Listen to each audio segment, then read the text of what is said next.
በዚህ አይነት ማለት ይሄ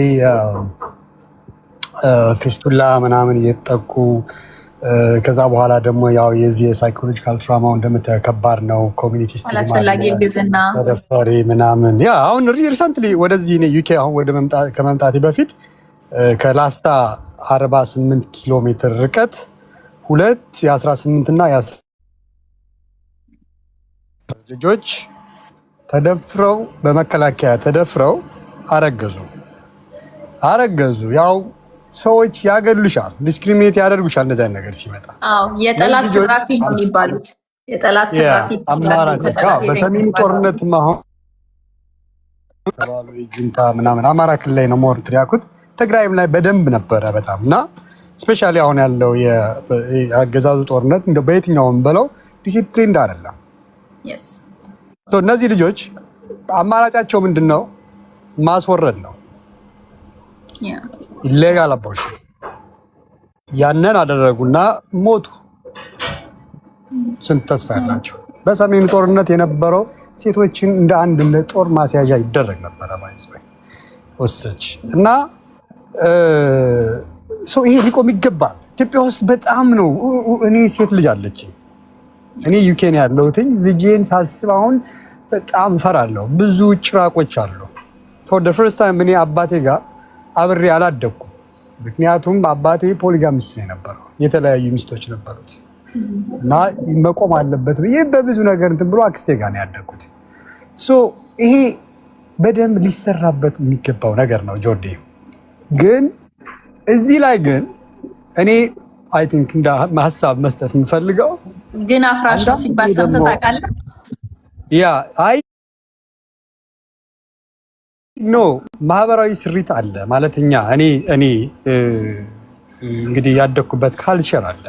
ካልቸሬን ከምንም በላይ በጣም ወደዋለሁ። እኔ በጣም አንድ ፕራውድ የማደርግበት ነገር አሁን ብዙ ኢትዮጵያ ውስጥ ስፔሻሊ አሁን ከረንት ላይ ያለው መንግስት ከምጠላበት የነበረው ማህበራዊ እሴታችንን ስለቀማን ነው ባይዘው አንዱ ከምጠላበትና ያንን ማህበራዊ እሴታችንን በጠበቀ መልኩ ቢሆን መልካም ነው። ይሄ ፌሚኒሳይት የሚባል አይደለ? ይሄ ሴቶችን ማጥቃት መግደል በጣም ሌጋል እስከሆነ ድረስ ነው ኢትዮጵያ ውስጥ ያለው። በዚህ ጉዳይ ላይ ያመጣሽው ነገር ብዙ ሰዎችን ብዙ ቁስለኞችን ባይዘ አሁን ምን ያክል የዚህ ሰለባ መሆኑን የምታውቂው የሚያሰሙት ድምጽ ነው ባይዘ ሲተነፍሱ ማየት ትችላለሽ። በነገራችን ላይ ገና ደግሞ ሶሻል ሚዲያው ላይ ያልወጡ በጣም ብዙም ቦቀቅላዎች አሉ። ተስፋቸው የጨለመ 14 ዓመት ስክሪዚ ከ14 ዓመት በሰሜኑ ጦርነት ባይዘ እንደ ኖርማል ነበር የሚቆጥሩት ባይዘ ከሁለት ዓመት አለ። እኔ አሁን ዛሬ የሰራሁትን ቪዲዮ ግባና ይኸው ከቻልክ ኮንፍሊክት ሪሌትድ ጀንደር ቫዮለንስ ያለው ቪዲዮ ሰርቼ ነበርና ለሱ ቪዲዮ በጣም ሪሰርቾችን ሳገላብጥ ነበር። በእርግጥ በጣም ላይክ ዩ ኖ በጣም ሆረብል የሆኑ ነገሮች እንደነበሩ አንብቤያለሁ። ግን አሁን ምንድነው ስሙ 481201 ሴቶች ላይ ጥናት ተደርጎ ከዛ ውስጥ ከ280 በላይ 280,000 በላዩ የሚሆነው ጥቃት ደርሶበታል ማለት ነው በታጣቂዎች እና ከነዛ ውስጥ ይሄ አንዴ ብቻ የተደፈሩት 60% ናቸው። ከዛ ውጪ ሁለቴ በተደጋጋሚ ከዛ ውጪ እንደገና ሶስቴ 16%፣ ሁለቴ 19%፣ ሶስቴ ማለት ነው። እና ጥናቱ እነዚህ ሁላ ነገሮች ነው ዘርዝሮ ያስቀመጠው እና ከስንት ዓመት እስከ ስንት ዓመት ነው የሚለውንም አስቀምጧል። ደያንገስት 2 ዓመቷ ነው ጋይስ የተደፈረች 2 ዓመት ልጅ። the oldest 88 ዓመት 88 ዓመት እንግዲህ አያት ናቸው። 88 ዓመት ማለት የኔ አያት እዛ አካባቢ ነው እድሜዋ እና በጣም ነው የሚያስደነግጠው ከምታስቡት በላይ። ዓመት ጥናቱ ላይ አላየውም እንጂ ከ60 ዓመት በላይ የተደፈሩ ሴትዮ እኔ ኢንተርቪው አድርጌያለሁ ራሴ እነዚህ ልጆች 2 ዓመት እንግዲህ ሲጠየቁ ኖ የወንድሜ የብራዘሬ ልጅ እንግዲህ አልነካትም ተብሎ ጠፋ። ሙከራ ተደርጎበታል። እንደውም አንድ ቀን መጥቶ ራሱ ሊሰጥ ይገባል። የወንድሜ 4 ዓመት ነው ባይሰው እና በጣም ወረስት ነው ኢትዮጵያ ውስጥ ያለው ነገር። ሰዎች ስፔሻሊ ደግሞ ስለመደፈር ወይም ደግሞ ጾታዊ ጥቃት ያለና አዌርነስ በጣም ዝቅተኛ ነው የኢትዮጵያ ሴቶች። እኔ ግን ይሄን ማለት ግን ስል ወንዶችንም መጥላት ነው ብዬ አላስብም። አይ ቲንክ በዚህ መንገድም እንዳልሆነ ተስፋ አደርጋለሁ። ይሄ በጣም ብዙ ጊዜ የደከምኩበትና ያለቀስኩበት ነው ጆርዲ። በዚህ 6 ዓመት ውስጥ አርጅቻለሁ። ከባለቤቴ ጋር መግባባት ማንችል ነው። ምክንያቱም ያለው ትራማ የሴቶቹ ስሜት ሀይቅ ላይ ያገኘሁት ምንድን ነው? ሴቷ የብልጽግና ቲሸርት ነው ለበሰች የተባለችው መጡ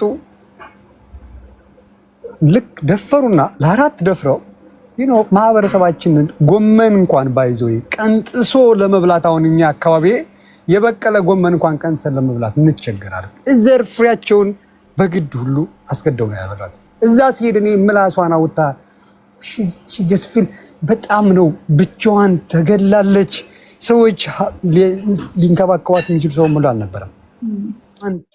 ያቺን ልጅ ወደ ማንነቷ ለመመለስ እኔ ሙያዬም ደግሞ እኔ ሳይካትሪስትም ወይም ደግሞ ሶሻል ሳይኮሰፖርትም ስለማልሰራ ሙያዬም ስላልሆነ የዛችን ልጅ አእምሮ ለመመለስ የተከፈለ ዋጋ ቀላል አለ።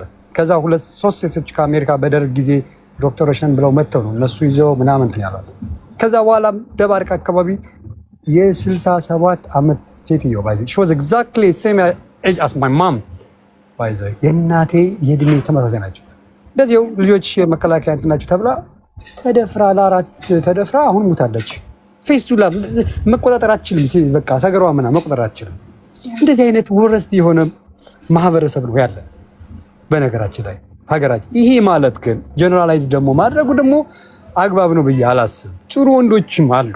ሴቶች ለነፃነታችሁ ፋይት ማድረግ አለባቸው። ኦፍ ኮርስ አሁን ይሄንን አዌርነስ ሶሺዮሎጂስት እና ሳይኮሎጂስት ኦር አንትሮፖሎጂስቶች ምንድን የሚሉት? ሶሺዮሎጂስት አንትሮፖሎጂስቶችን ፔሽንት ሲኮርስ ናችሁ እናንተ ነው የሚሏቸው። ምክንያቱም ኤችአይቪ አንድ ሰው ስለ ኤችአይቪ ዲስ ግንዛቤ ከመስጠት ይልቅ ማራዘሚያን መስራት ነው። ሶሺዮሎጂስት ደግሞ ነው አዌርነስ መፍጠር አለበት። መጀመሪያ ስለ ኤችአይቪ ዲስ ንገረው፣ በቃ እንዳይያዝ መድኃኒት ከማለት በፊት እንዳይያዝ ነው ሰው። በዚህ ደረጃ ሴቶች ግንዛቤ ሊኖራቸው ይገባል። ራሳችሁን በፋይናንስ ልታደራጁ ይገባል። ሴቶች ከወንድ መጠበቅ አንዱ ጀስት እንትን ነው ብዬ ነው የማስበው።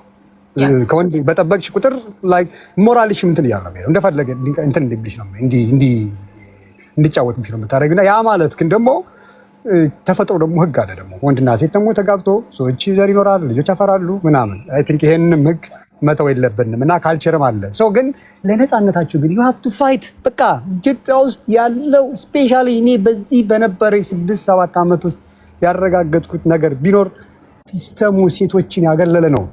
በጣም ተጠቅቶበታል። ትናንትና አሁን በቀደም አንድ ቤት አንቺ ጋር ገብቼ ስከራከር የነበረው አንድ ላንቺ የሆነች ልጅ ስለ ኮሪደር ልማት ሁሉ እያነሳች ኮሪደር ልማት ልታደናቅፍ ትሞክራ። እንዴ ሴቶች ሰው ይበልጣል እንዴ? such crazy። እንዴት ነው ሰው ከኮሪደር ልማትና ከሰው ህይወት ማለት እንትን አይደለም ባይዘው። እኔ አንዳንድ ጊዜ በእንደዚህ አይነት ሴቶች ነው የወሽ ውማን ባይዘው ይቺን የምታደርገው የነበረው ሴት ነው። ይህን የምትናገር የነበረው ሴት ነች በነገራችን ላይ። በፍጹም እንደዛ የሚያስብ ሰው የለም። ያው ክርክር ላይ ምናምን በቃ የሆነ እልህ ውስጥ የሚያስገቡ ነገሮች አሉ። ወንዶቹም በጣም ደም የሚያፈላ ሀሳብና ስድብ ነው ይዘው የሚመጡት ብዙ ጊዜ እና ኮንስታንትሊ ፍሪክሽን አለ። ኮንስታንትሊ እኛ ሳንደርስባቸው ይደርሱብናል፣ እኛ ሳንደርስባቸው እና ይሄ ነገር ስላለ ነው እንጂ በፍጹም እንደዛ በብዛት የሚያስብ እኔ እንደው ኢቭን አጋጥሞኝ አያውቅም። ግን ሲያጋጥመኝ ራሱ ተው ይሄ አያዋጣንም። እኛ ሴት ልጅ ትፈቀር፣ ሴት ልጅ ትወደድ፣ ሴት ልጅ ትከበር እያልን ከዛ የሆነ ማንነቱን የማናቀው አጥፊ ይሁን አጥፊ አይሁን፣ አጥቂ ይሁን አጥቂ አይሁን፣ ደፋሪ ይሁን ደፋሪ አይሁን የማናቀውን ሰው ዝም ብለን ከመሬት ተነስተን መጥላት የለብንም እንላለን። ስንጠላም በምክንያት ነው አሳምነው። አሁን እኔ የማሏሽህ ነገር ከ50% በላይ የሚሆኑ ወንዶች ችግር ያለባቸው ወንዶች ናቸው። ይሄ ምንም የሚካድ ነገር አይደለም። ይሄ ሴት ልጅ ወደ ጓዳ ወንድ ልጅ ወደ ሜዳ የሚለውን አመለካከት ያራምዳሉ። በቃ ያራምዳሉ። ያ አመለካከት ደግሞ ሴቶች በብዙ ነገር ወደኋላ እንዲቀሩ አድርጓል። በዛ በጣም እበሳጫለሁ፣ በጣምም ይደብሩኛል። በጣም ኋላ ቀር ናቸው ምናምን ብዬ አስባለሁ። ከዛ ውጭ ግን ቁጥራቸው ትንሽ ቢሆንም የኛን ሀሳብ የሚቀበሉ ብቻ ሳይሆን የኛን ሀሳብ የሚኖሩ ወንዶች እንዳሉ እናውቃለን በደንብ። ግን ብዙ ጊዜ አፉን የሚከፍተው የሚደግፈን ወንድ አይደለም። አሁን ትልቁ ችግር ምንድን ነው መሰለ? የሚደግፉን ወንዶች ዝም ያሉ ናቸው ብዙ ጊዜ። ሁሌ ስንጨቃጨቅ የምታየን ከወንድ ጋር ይሆናል። ሰው የሆነ አይነት ፐርሴፕሽን ውስጥ ይገባል። ሁሌ የሚጨቃጨቁት ከወንድ ጋር ነው። በቃ ወንድን ማሸነፍ ነው የሚፈልጉት፣ ወንድን እንትን ማለት ነው የሚፈልጉት ምናምን ነው የሚሉት። ምክንያቱም ላይቫችን ላይ መጥተው ደግሞ በጣም ብዙ ወንዶች አብረውን በጣም ብዙ ወንዶች ናቸው ባይደው ያሳምነው አብረውን የሚሰሩት ገንዘባቸውን የሚሰጡ ሀሳባቸውን የሚሰጡ ድጋፋቸውን የሚሰጡ እንደ አባት የሚሆኑ የማአት ናቸው። በጣም ይገርመኛል። አሁን ከትላንት ወዲያ ምናምን ዮናስ ምን ይልልሃል? ይሄ ሙቭመንት ወንዶችን ኤክስክሉድ አድርጓል። በፍጹም ኢቭን ሃሽታግ ትሰማን ሳንጀምር በፊት ድሮ ወንዶች ናቸው ሁሌም ይሄንን ላይቭ ለምሳሌ ቀድሶ የሚጀምረው እና ቀድሶ አልኩኝ ባርኮ መርቆ የሚጀምረው እና ባርኮ መርቆ የሚዘጋው ወንድ ነው ሁሌም። ዛሬ ብቻ ነው የሌለው። ቤት እያሰራ ነው፣ ቢዚ ሆኖ ነው የቀረው። ዳኒ ፊሽ የሚባል ማለት ነው። ይኸው እኔም የመጨረሻ ተናግሬ የመጨረሻ ሄልዚ የሆነ ሜንታሊቲ ነው እኛ ኮሚኒቲ ውስጥ ያለው። እንዳልኩ ወንድ ይጠላሉ ተብሎ ያ አመለካከት እዛ ጋር ሄዶ እንትን ብሎ ነው እንጂ የለም እንደሱ አይነት አስተሳሰብ የለም። እኔም አንድ ደቂቃ ልናገርና ከዚህ በላይ ሰው ቁጭ ብሎ እየጠበቀ ጥላቻ ከተጀመረ ይቆማል ነው። ቴንክ ዩ ስለሰጠሽኝ እድል አመሰግናለሁ። በርቱ። ሃይ ፕራግማ እንዴት ነህ? ጆርዲ እንዴት ነሽ? እንዴት ነሽ? አለሁ እግዚአብሔር ይመስገን። የኔ ሀሳብ ሊሆን የሚችለው አንደኛ የሀሳብ አለመግባባቶች ናቸው እንጂ ፐርሰናል ጥላቻ የለንም። አንቺ በጣም ምርጥ ኢትዮጵያዊያችን እህታችን ነሽ። ነገር ግን አሁን እያራመድን ያለነው ወይም ደግሞ ያልተግባባንባቸው ያሉ ሀሳቦች ብዙ ሰዎች ብዙ ተሟግተውሻል፣ ብዙ ሀሳቦች ተነስተዋል በእኛ መሀል አይደለ? የትኞቹ ሀሳቦች? አይሰማም? የትኞቹ ሀሳቦች? ብዙ የተለያዩ ሀሳቦችን እያነሳን ነበር እስከዛሬ ነው። አንቺን የሚሟገቱም አንቺን የሚደግፉ ሀሳቦችንም እየሰማን ነው። ነገር ግን እያልኩ ያለሁት እንዴት ነው ማለት አሁን ያለው ጄኔሬሽን አንቺን የሚቀበለው ሀሳቦችን የሚቀበልበት መንገድ አንደኛ በተለይ ቲኔጀር የሆኑ ልጆች ላለመገዛት ማለት የሆነ ክርስቲያናዊ ወይም ደግሞ ካልቸርን የማይመስል ነገርም ሊያራምዱ ይችላሉ። አሁን ባለማወቅ የሚረዱበት መንገድ ማለት ነው። ሁለተኛው ደግሞ እንዳለ ማለት እንዳልሽው 50% ኢትዮጵያ ወንድ ችግር አለበት እንዳልሽው ያስ ባይሆንና ኢሞሽናሊ ገና ብንሆን ኢቭን ደግሞ አሁን የሚሰማሽ ወንድ ምናልባት ጥፋት የማያደርገው እንዲሆናል። ግን ጥፋት የሚያደርገው ማንንም አይሰማም አይደለም። አንቺን እኛንም ላይሰማ ይችላል፣ ህግንም ላይሰማ ይችላል አይደል? እና ይሄንን ነገር በአንደኛ ካልቸር፣ ሁለተኛ መንፈሳዊ በሆነ መንገድ ፖዚቲቭ በሆነ መንገድ ኢሞሽናሊም ሰዎችን ማለት ብቁ የምናደርግበት ኢቭን ደግሞ ይዘው የመጡትን ካስተዳደግ ይሆናል ትራውማቸውን፣ ህመማቸውን የወንዱንም የሴቱን የሚያስታምም አካል ይፈልጋል አሁን እንጂ እዚህ ጋር ይብቃልን እንችላለን። ነገር ግን ደግሞ እንዳይበቃ የሚያደርግ ብዙ አይነት መንገድ አለ። አንደኛ ያው ታውቂያለሽ ሁለት ዓለም ላይ ነው የምንኖረው። አንደኛ መንፈሳዊ፣ ሌላው ደግሞ